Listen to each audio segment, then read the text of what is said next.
আমি পটলগুলোকে এইভাবে কেটে নিয়েছি। এর মধ্যে আমি একটু হলুদ এবং নুন দিয়ে কিছুক্ষণ মাখিয়ে রেখে দেব। আমি পটলগুলো একটু হালকা করে ভেজে নেব। আমি একটু দই নিয়েছি, এর সঙ্গে দুটো কাঁচা লঙ্কা, এর মধ্যে আছে একটু পোস্ত, একটু কাজু এবং একটু কিশমিশ আছে। এগুলো আমি মিক্সিতে একটু পেস্ট করে নেব।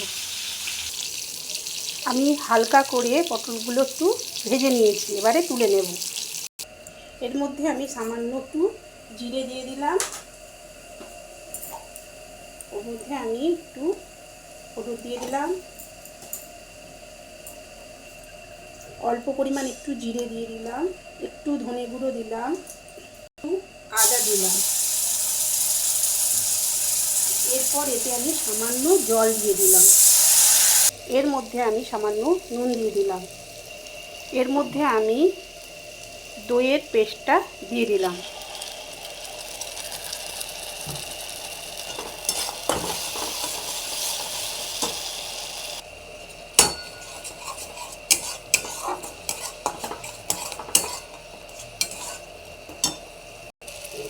দেখুন আমার মশলাটা কষানো হয়ে গেছে।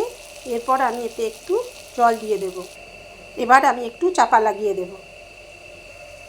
এর মধ্যে আমি পটলগুলো দিয়ে দেব।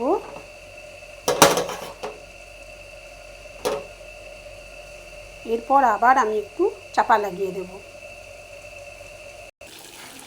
এর মধ্যে আমি সামান্য ঘি দিলাম, সামান্য চিনি দিলাম, সামান্য একটু গরম মশলা দিলাম। একদম রেডি আমাদের দই পটল। দেখুন আমার দই পটল রেডি, সম্পূর্ণ নিরামিষ এটি। দেখুন।